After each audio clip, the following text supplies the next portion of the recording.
Hey guys, I'm your host, Messy and Proper here. No, I'm Kyrandis. So, welcome to this video. This video is literally for the new Steam launch and for the new wave of players, and also for the new existing players in Black Desert. This is hopefully maybe it'll either reinstill some kind of inspiration or whatever, or either that address several concerns that new players would have, and hopefully this will help everybody out. So what I'm going to address today is basically, obviously, I've been reading around the forums. There's a lot of negative themes and rumors around or whatever, and this could get slightly political, I guess, because everybody has different views and definitions. But this is basically my definition in certain things and also perspectives. So don't take it too far out of context. I mean, it's not supposed. Like, at the end of the day, you're here to play a game and enjoy it. So that's the first message I want to make it to to you, okay? So for those new players who are entering Black Desert Online, and if it's the first time you've ever kind of like dabbled about it and you've only heard like articles and headlines about it or whatever, the first thing you should figure out in Black Desert is, are you in it for the PvP or the PvE? Or the like casual PvE, life skills, and whatever. So those are the main three aspects of the game. PvP is basically what the game is generally centered around in fashion at like the very like top end here. It's not necessarily like end game or whatever, but I mean, I'll go more about end game later on because that seems to be a common question as well. One of the things that I want to address is that PvP is very much so ingrained in the entire world of Black Desert. People can come up to you and PK you randomly and just kill you on the street or whatever, right? Outside of towns and whatnot and safe zones. But generally, there is a penalty that is involved with players who attempt such acts or whatever. Also, there's a lot of guild wars involved. There's a lot of node wars involved. Sieges. Sieges occur on like Saturdays. Generally involves like the top tier guilds. There are some certain requirements in order to participate. You have to own either a T2 or T3 node in order to place a fort to participate on the Saturday huge wars over the entire territory of a region. Black Desert is a game that is continuously growing at a rapid pace. The game certainly hasn't shrunk. Today is a Tuesday just before maintenance, and it's 11:30 p.m. right now, and it's pretty much like there's still like channels all crowded or whatever. Earlier during wartime, so it's 11:30 right there, and during wartime it was a lot of people were just, all the channels were crowded, and it's a weekday. It still amazes me today, and some people still say the game is dying. It really isn't. There's new classes coming out every day. There's a lot of new costumes being thrown out as well. But more on topic is that if you're in it for PvP, then you do have to do a lot of combat in general. There's a lot of grinding involved. Most of the PvP either occurs in Red Battlefield, in the open world, not that often. Guild wars, if you join a PvP guild, they probably declare war upon many other guilds that also are in the same realm, or they deck on casual guilds. Sometimes I get decked on or whatever. There's wars that happen all the time. It's just a thing of the game. It's not going away. It's not going to be changed that much, and it really hasn't changed over the course of the game's lifetime so far. So either you're in a guild that never participates in war, which means you're somewhat like safe from war, but people can still flag upon you, and some people at the very top really don't care, and they will just flag upon you and just go about their day because they know they can recover from it, knowing their consequences as well. So those are there are some people out there you should just straight up avoid. So one of the main questions that I always ask newcomers is like, what are you playing Black Desert for, right? Because this MMO is not like other MMOs. The first questions you should eliminate out of your general perspective is just, what is there to do end game? The end games can start as early as level 5 into the game, which is literally 10 minutes in. There is no real actual cap. There is an artificial cap that players just kind of stop at 60, but that's not a level cap because there are players that are at 61, and there's a random few handed individuals who are at level 62 for the literally godlike, insane grinding tedium that this person has endured, and their skills are at a maximum because at 62 that is the highest skill point cap that you can get for all your techniques, except for some certain classes with passives, but they go up to like 95, which is you won't see that light within this current situation of this video. But 62 is generally that is like the peak maximum power a character can have is at level 62. 60, you've already unlocked practically pretty much everything your character can do, and you're very strong. 59, you're almost there, and then 58, 57, and 56 are kind of like steps towards that. From 1 to 50 is your tutorial, but levels don't really mean that much because there's no gear requirements on levels, and there's no levels for gear requirements or whatever. And there's only some life skill requirements for some tools, which again is not affected with PvP. So PvP is basically, it's a combination of gear and skills at some point. Then the question goes what about balance, right? It's an MMORPG, and I have to say, I can't recall the last time I ever known an MMORPG to ever have balance. It's very rare. It's very difficult. Takes a lot of tuning and long time. Some small changes could change everybody into thinking this class is OP now, or this class is ultra weak, or nerf to oblivion because it's so saturated and everybody thinks it's broken, and then now it's going to get nerfed. So it depends on the developer's tastes and how they turn that for the nature of their game. And if they don't care about it, well, then clearly there's going to be a problem in general, because certain classes will just fall off the face of the earth, and then it turns into sort of what we have currently, which is just basically Hogwarts of wizards and witches throwing Expelliarmus and Patronus at each other repeatedly. So I can't believe I just said that. But anyways, that is generally the situation right now. While those classes are a little hyper-tuned, the developers have addressed that they do want to raise the strength of the other classes to that level. So rather than destroying the fun that these classes have, they're going to bring these other classes to that same par. But with that kind of shift, with the game being unleashed for so long, a lot of people are used to this current dynamic. So then when these classes get up, now they're thinking that this class is broken or whatever, and that class is broken or whatever, right? So in the big picture of things, balance in MMORPGs is not impossible. It's very hard to fine tune. And so that boils down to where I would ask you, what class should you choose? And what class you should choose is basically, it's not so much which is the flavor of the month or the most OP.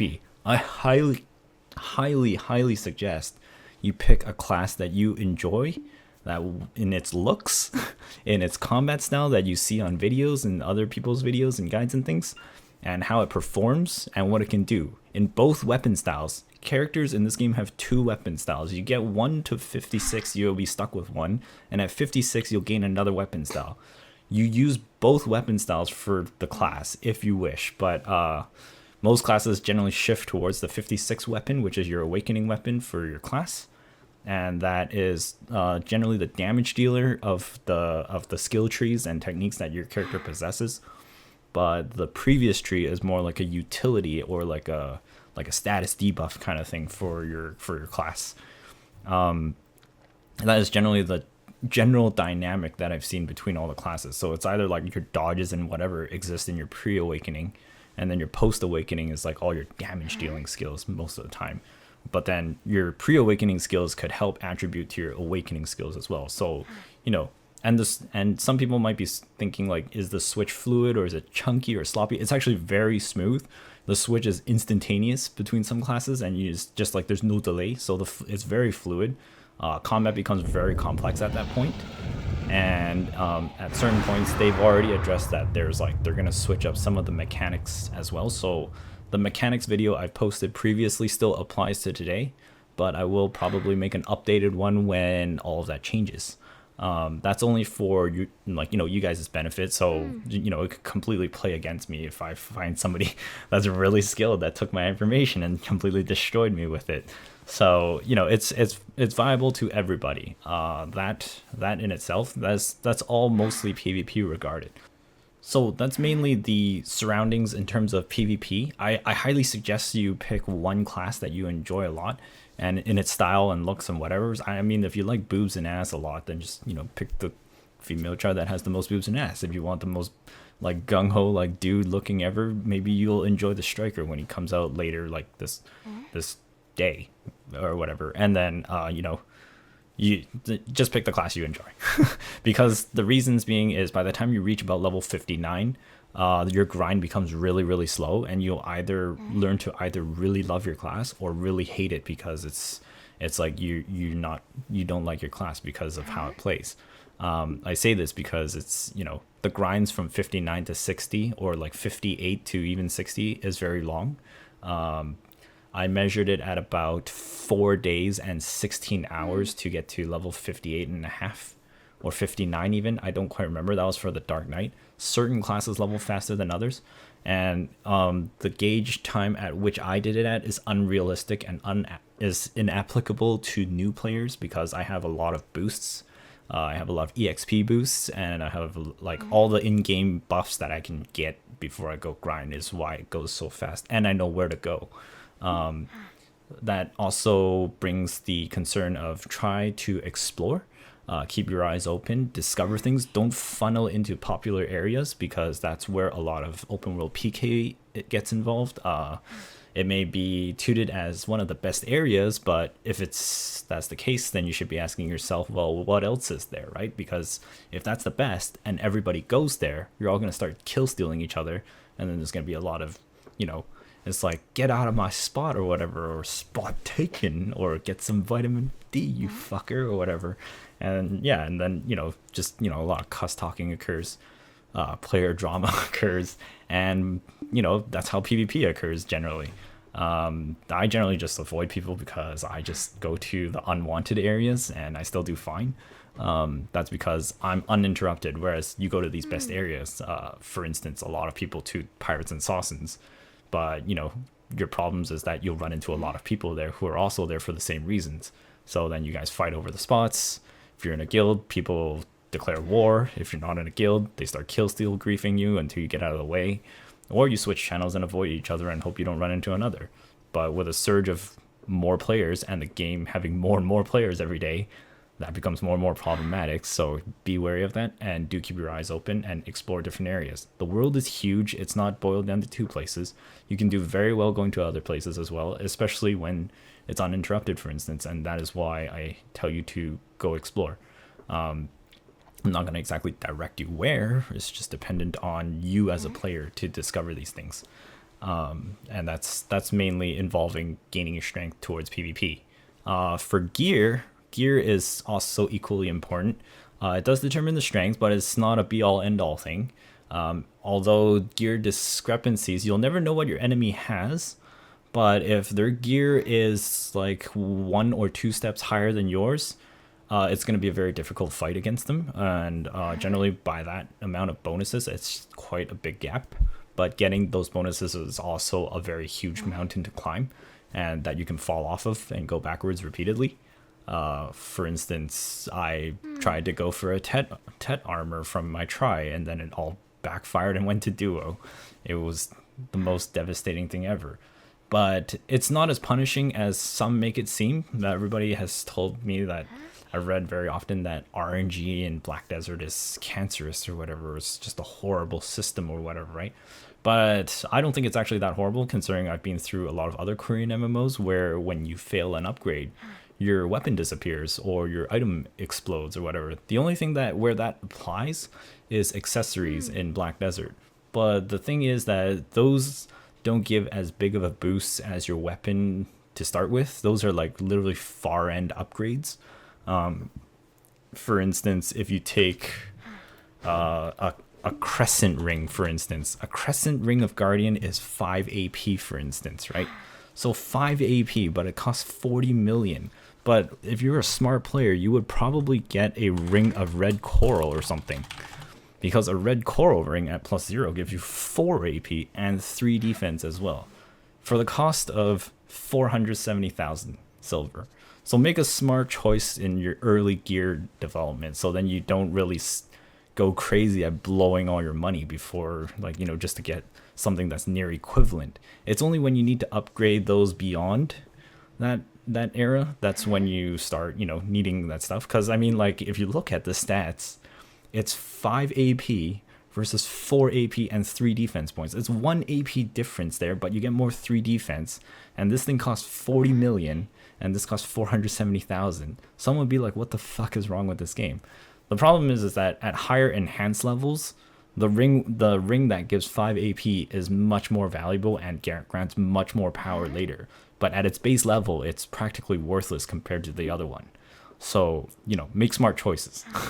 Okay, just look at the market a little bit, search around, explore. The game is huge. You're not going to get everything over in like a week or whatever unless you're literally playing around the clock. And I do mean around the clock, like 24/7. So, you know, pace yourself. Don't burn yourself out. If you burn yourself out, you're going to start halting much faster than anybody else. For new players, there's also attendance rewards too. It's not going to be the same page as mine. I think you guys get better stuff to start off with. I highly suggest selling most of your Blackstone weapons and armors and Blackstone armors or whatever just off to the market and get yourself a surplus of cash, and then buy yourself some plus 15 weapons, armor, and gear. A lot of players, existing players like myself, so this is where you guys help each other, is that you know, for weapons like Urias or whatever, just anything that's plus 15, right? You can filter it with plus 15. And there's a lot of them on the market. There's like 10 plus 15 axes here right now, plus one of each of these, 10 of these or whatever, blades, for like almost every class out there, except for probably the witch and wizard classes, because those are popular. But if you want me to, I'll probably try and make some and post one of each class up there if I'm able to get the weapons like in time for you all. Like they're just all up there. So, you know, just sell that, and then the higher end players will have something to work with to fail stack, because they'll want to use it for fail stacks. And then they build those fail stacks, they probably get the plus 15, they'll sell the plus 15 because there's all you guys coming in as well, and you can buy it, save yourself the grief of the failure rates and all the repair costs and everything, because it actually is generally cheaper to buy the item. And then when you want to make it to plus 16 to 18, that's generally where it takes some of your own effort and where costs start coming in. But at plus 15 gear, you are about 3 to 4 steps away from where everybody else is currently, except for the top 1 percentile. The top 1 percentile is like at plus 19, 20 gear or whatever. So they're unrelatable. They're in their own world, and they generally do just kind of fight around each other anyways. So for new players, definitely, like, you know, try and get yourself your hands on like plus 13, 14, or plus 15, and use that as like a power upgrade to help speed you along. The attendance rewards just for attending generally help you out. I notice a lot of players also ignore the Calphion region.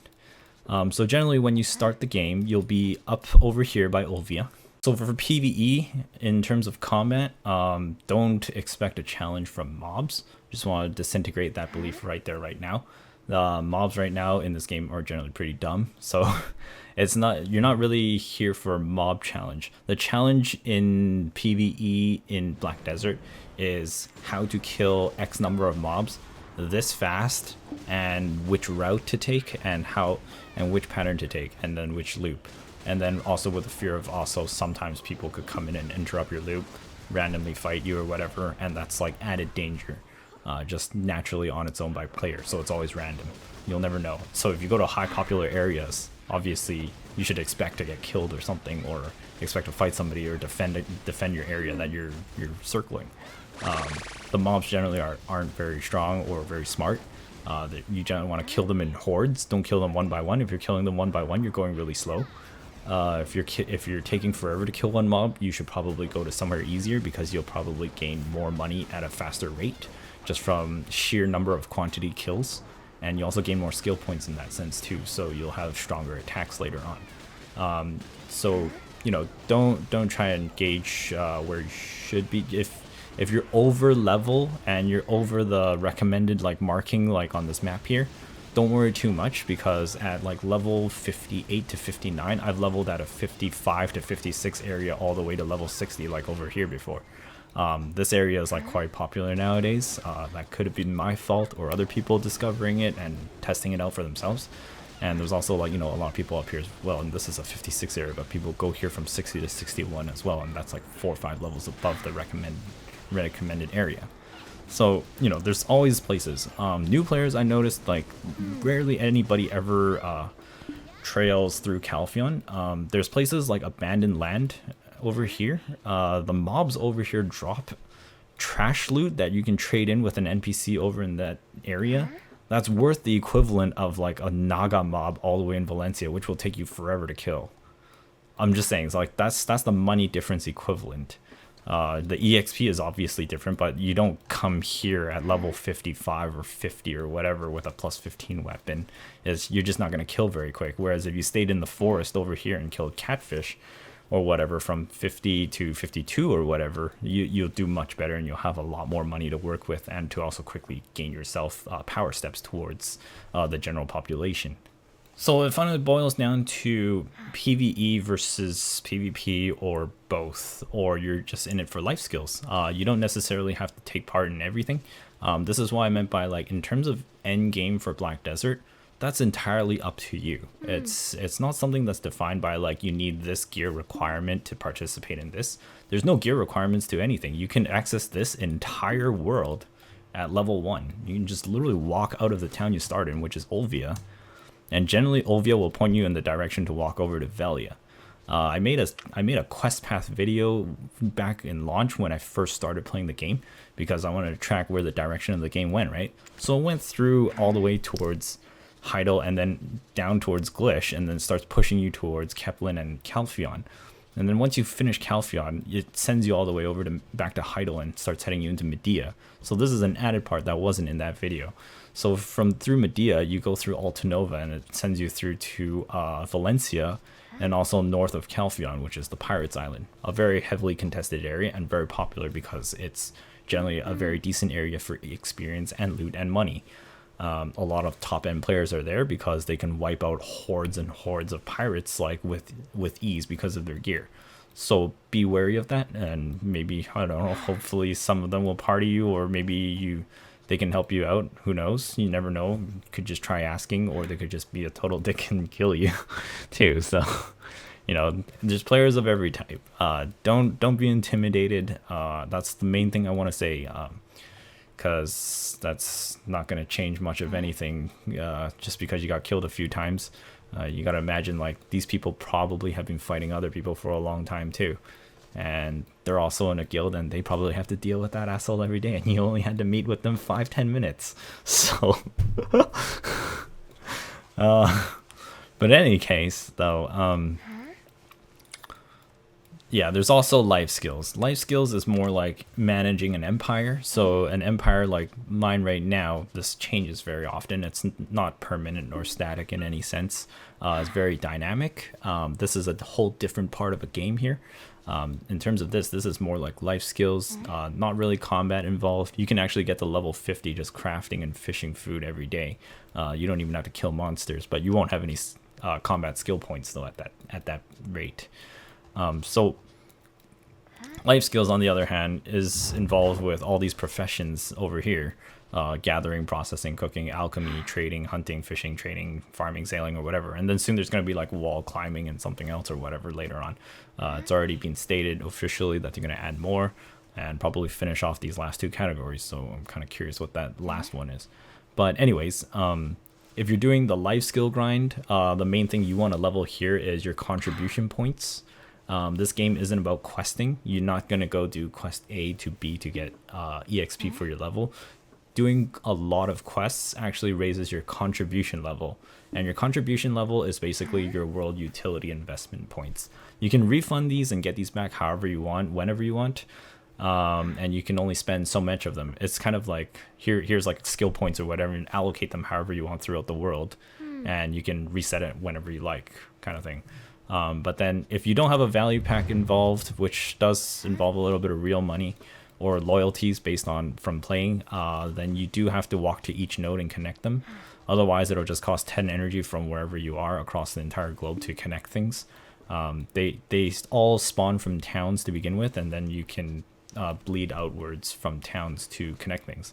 I've made guides on these as well, so if you want more in-depth details, probably check out that life skill video. It's still very fresh and recent. I don't really want to remake something, and most of the guides that I've created is more so in a concept to help you get started and also to help you adapt to future situations and changes. Generally, I do put a lot of thought into those videos to hopefully have longevity rather than get outdated really quick by telling you to do craft X of this, when then if everybody crafts X of this, it's going to get hyper saturated and then it's going to be worthless. So you have to look at the market changes as you play the game. For instance, red coral earrings used to be 15 million when the pirates areas was unlocked, and then the people who were farming there every day at special deals in a party or duo or whatever, they got millions and millions of cash just from doing that. And then the red coral earrings dropped off the face of the earth and people thought it was useless because of the low AP, and everybody was all on an attack power hype, and then they started believing that accuracy really helps the attack power when it really does. And then it went from 15 million down to 2 million, and then jumped all the way back up to 7 million, and today we're at 5 million. So that's a huge fluctuation and a huge range. Same thing with gathering. Gathering used to hard shards and sharp shards. Sharp shards used to be 7.2 million, and that's like the enhancement material for plus 16 to 20 upgrade chances.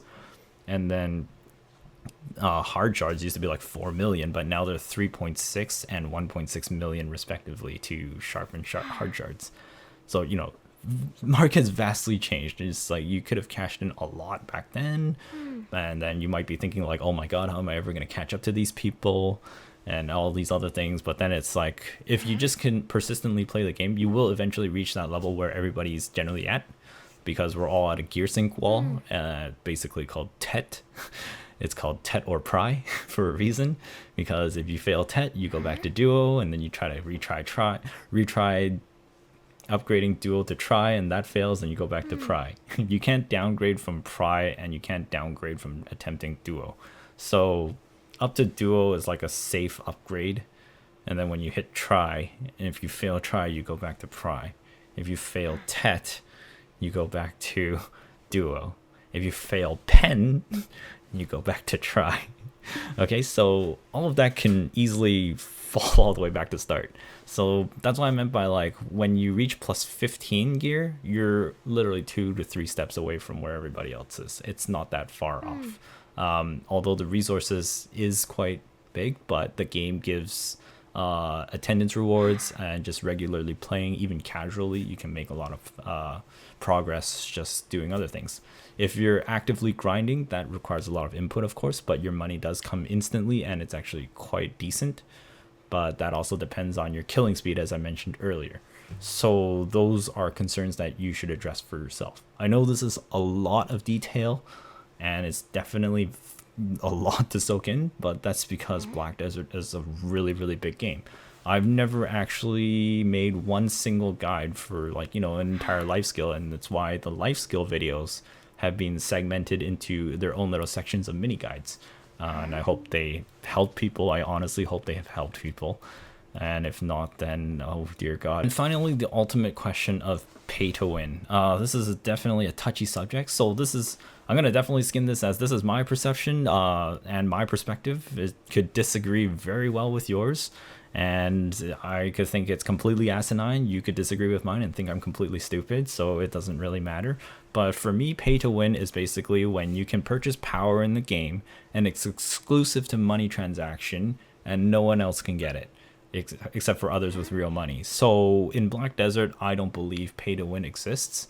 Although the only thing that I would say is teetering on the verge of pay to win is pets, because they help you pick up stuff, and if you're grinding hordes of mobs, picking them up individually is a lot of time loss, and with the pets picking it up automatically for you, it is very, very, very much faster. So that is the only thing I would consider pay to win.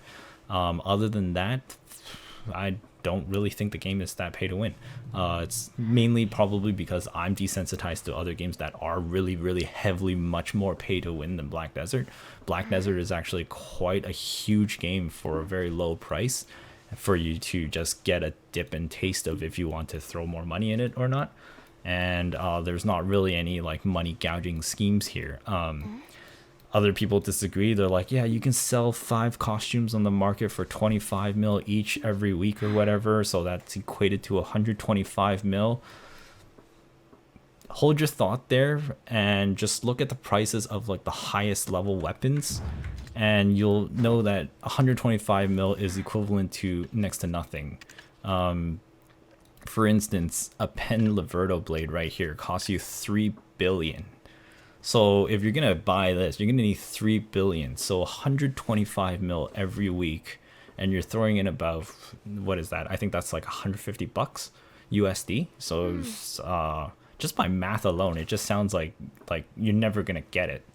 Unless you actually actively play the game. So the game's been out for a year. So by simple math alone, if you think pay to win is going to get you this, it's not going to happen, because for one, that's 3 billion. So that's 3,000 million. So you're going to have to wait at least about, let's see, 1 week is 125. So you're going to multiply by 30. So it's going to take you about like 30 weeks, if not more. I think I did my math wrong there. It's going to take you 24 weeks to buy a Pen Verto blade, and that's not even the highest weapon. The highest weapon would be a Zarka staff, which is an extra 900 million. So you're gonna be waiting more than like half a year to get this, whereas the game's been out for 1 year, and that's only one equipment slot. So you're looking at per equipment slot, if people even list the pen, you're gonna be waiting at least a few years before you get your everything, if people even sell it. And with the people actively playing and making, millions, billions every week by themselves without having to swipe their credit card, they're more than likely going to have a pre-order on that that's exorbitantly higher than what your credit card's ever going to yield for you.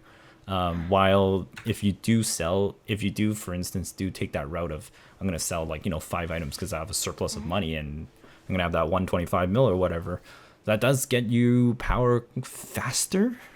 But it's not exclusive to you only. Everybody else can catch up to that point just by playing. And it's not like a eternity before they reach you. It's only like a few weeks or months before they're back right next to you. And by a few months, I mean like 1 or 2 months. It's not that much. And the other thing is, when you get that gear, it's also transferable pretty much between all your characters. The game is hyper alt friendly. Characters very, very alternate friendly. And so if you don't like your class, you can probably transfer at least all your armor, all your accessories over. The only thing you have to re-gear is the weapon. So keep that in mind. So if you, for some reason, don't think you like your class, just toss it over to another character. And you probably only have to respec the weapon. If you're lucky that it shares a weapon with the other class, then maybe not even do anything. So in the whole scheme of pay to win, that's what I mean by, I don't really think the game's pay to win. There's also the whole memfrag, artisan memory fragments. Most new players won't understand what this is, but it's basically an item that you can buy in the Pearl shop for a couple of cents or a couple of dollars or 40 bucks for a whole package of them. And it triples the amount of the repair cost on boss gears, for instance. Or if you're smarter, you use one of them to repair 30 durability on something that's a little slightly under the boss gear.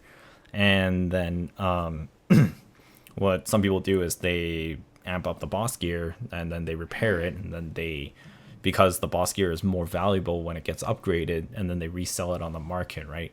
So it's basically somebody going through RNG hell for you, and they paid money to revamp and upgrade it for you, and then they place it on the market. Whereas if you just kind of sold all your shit that you found through the game, and then you follow my strategy of buying a plus 15 or whatever, and then you use that plus 15 to farm like a good chunk of gold, and then that person lists that thing out there and you buy it, well, you just bypassed all your troubles with that person's efforts, I guess. So yeah, it depends. And then it's the other problem with that though, is that there's like 900 other players thinking and doing the same thing, and then there's us. So then you'll have to fight over it with either pre-order or hope you get the lucky bid number. So it's a huge dynamic. It's just like there's no. That's why I'm like saying that pay to win. I don't see it anywhere in the realm of the game. When the whole debacle of like the theme of everybody saying like Black Desert is pay to win, right? And I said the game's not pay to win, and everybody called me like a white knight idiot. But then, a few months later, the system never changed, and people didn't really call the game pay to win anymore. And I thought that was kind of odd, because it just looks like an overreaction by everybody else. And that's what I meant by like having gone through actual pay to win games. I don't think this game is pay to win.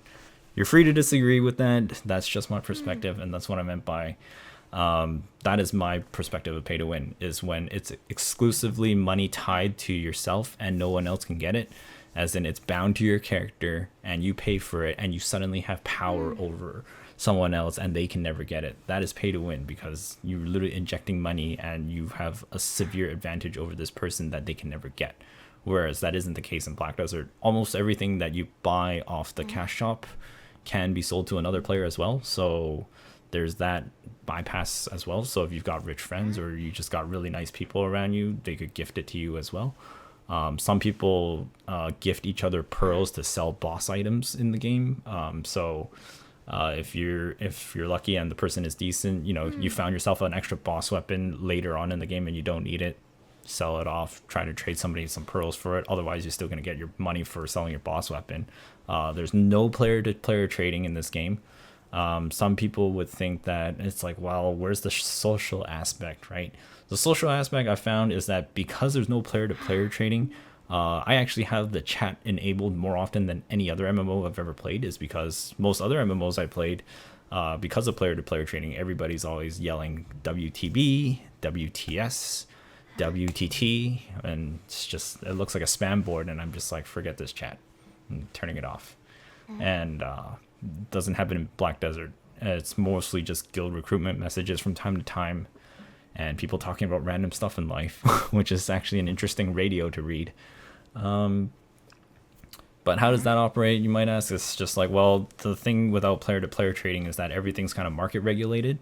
So what the price was about 8 months back is still pretty much the price it is right now. I know I described like a massive fluctuation with Red Coral Earring there earlier, but that was before Valencia came out. So when the game shifted over to have more content with Valencia, the marketplace itself obviously had new tier of items, and it was like the final tier of items as far as it seems. So it's not like a geared tier chase, which is great, because if it was a tiered gear chase, that means every update you're now irrelevant and you have to chase this gear again. But Black Desert, for the most part, I've had the same gear for almost like half a year, and I've still had a lot of fun just PvPing. My god. Just got that tip Zorka. Oh fuck, he stunned me.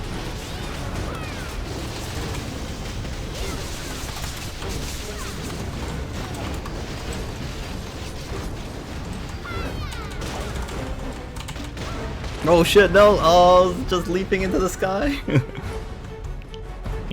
Hordes of people were getting zerged. Went in there and dropped an ult. What is this?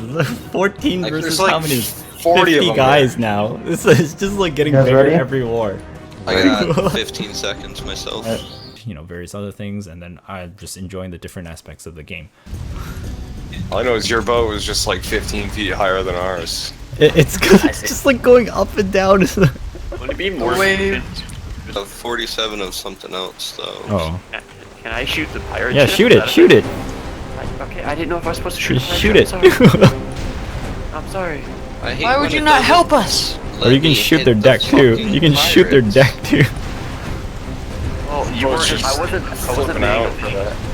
Shoot their I deck was off your too. ship. Oh, the ship went down. Some people don't consider it content. Some people just are in it for the combat or dueling or red battlefield. Random 20 versus 20 kind of PvP battlefield happens every day. All the PvPers go into it.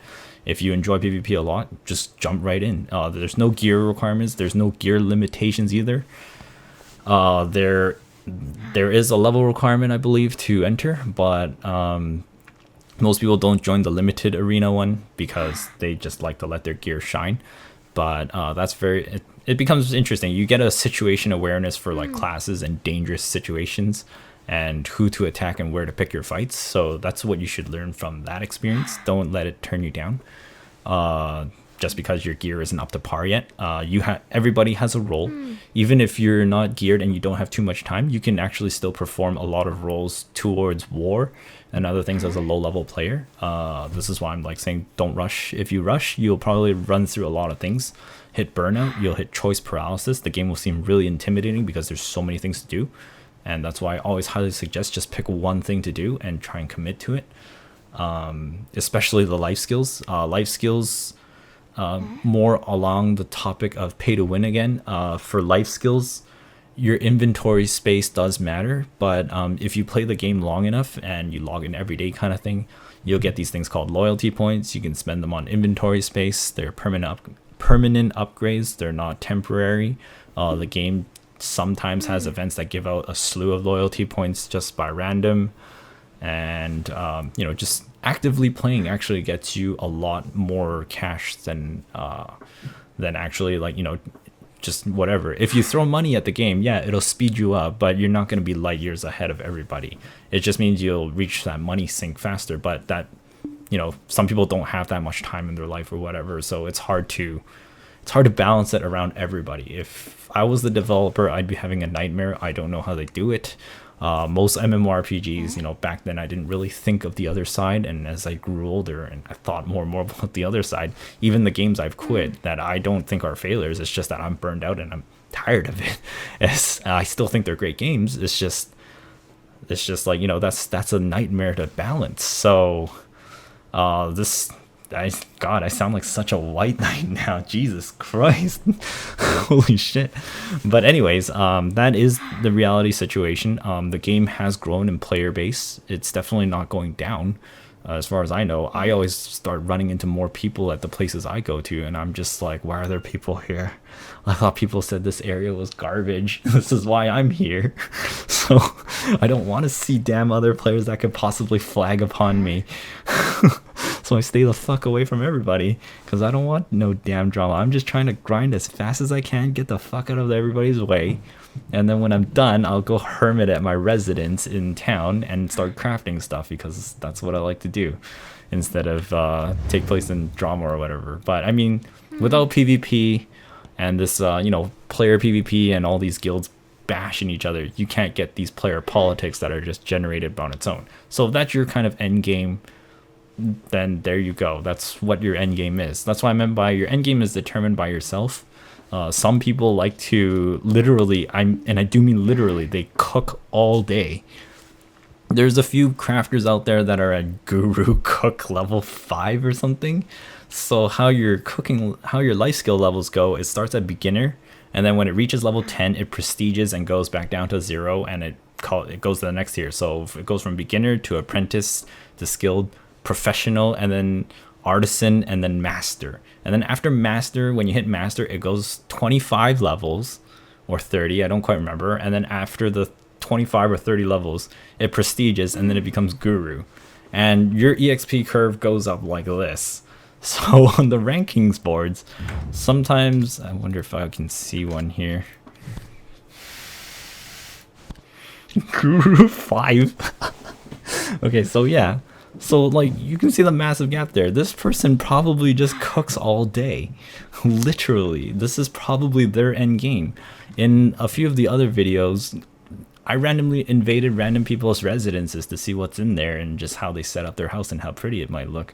And there was that one room that my friend showed me that I met in Black Desert. He was like, look at this. And the person had like 1 billion maids in their house.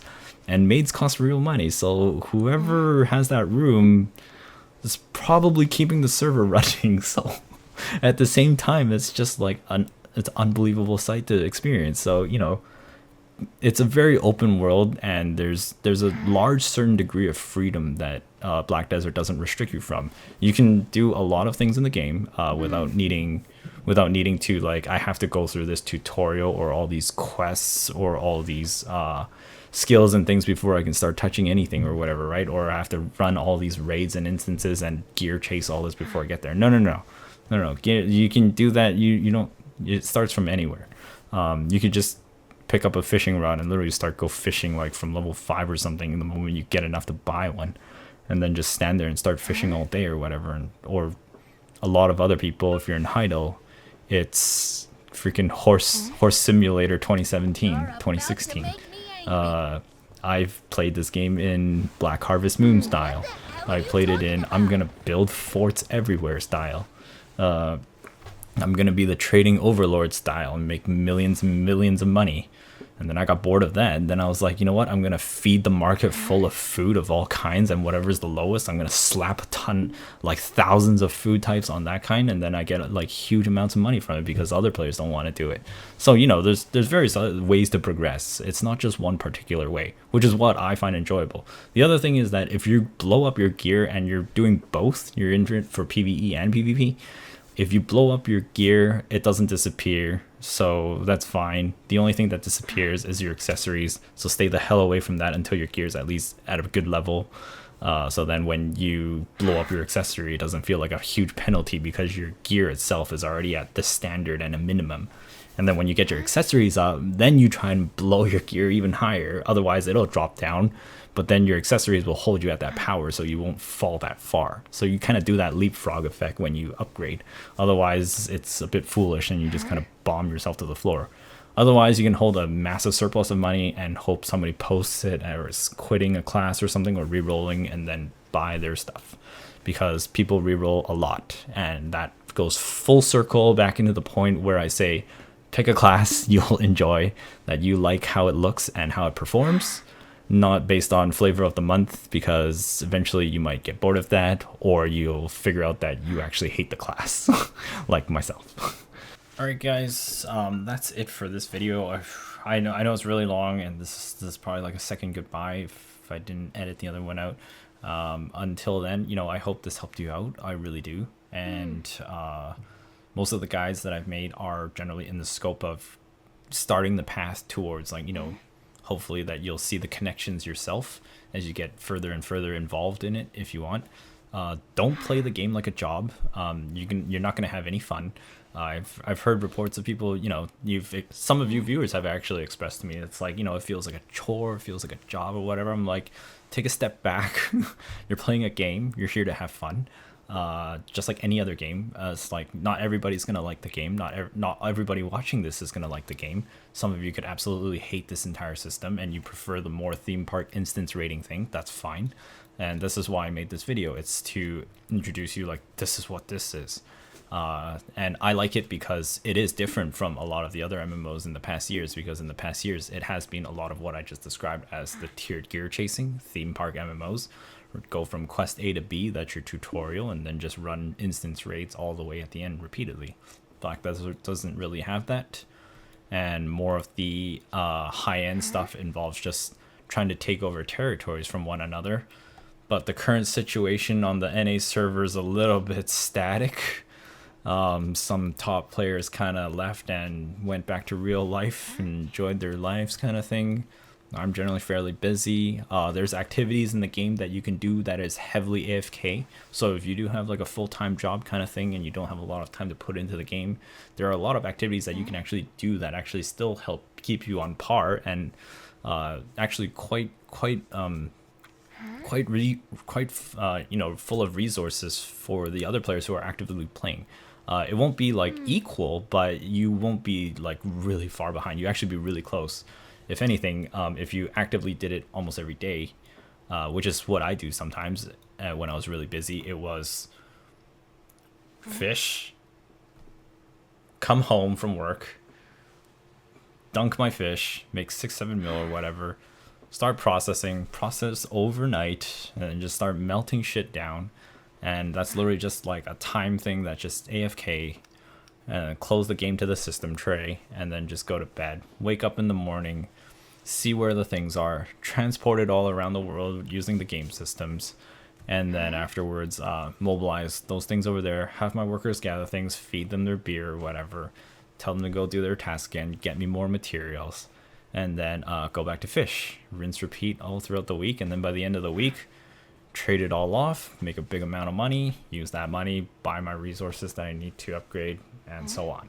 That's just one method of many. All of them are kind of the same, but that's the one with the least amount of input, but it does take a long time to get to set up. So that's what I meant by like the setup takes a while, but once you get there, it just becomes a rinse and repeated process. So, you know, and that's it. That's my message to you guys. And I'll see y'all later. Bye bye for now.